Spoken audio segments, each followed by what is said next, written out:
हमरा से प्यार तोरा घूमे राजनगर बाजार बंजन गोरकी गे हमर जान तोरा बनेबोगे अपन माल कर लेना गोरकी गे हमरा से प्यार तोरा घूमे राजनगर बाजार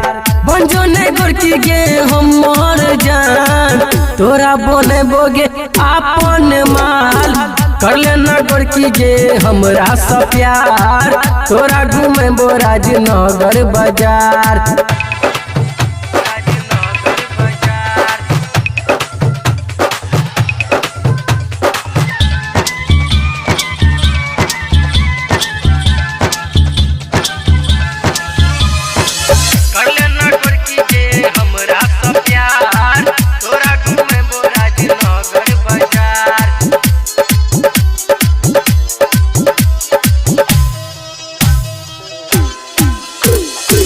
पट्टी पटवारा के बातें छोड़ दई चिचरी के छोरा खिए तो चिकन चिली पट्टी पटवारा के बातें छोड़ दई पट्टी के छोरा खिए तो चिकन चिली कर लेना गोरकी गे हमरा से प्यार तोरा घूमे राजनगर बाजार बंजो ने गोरकी गे हमर जान तोरा बनेबोगे अपन माल कर लेना गोरकी गे हमरा से प्यार तोरा घूमे राजनगर बाजार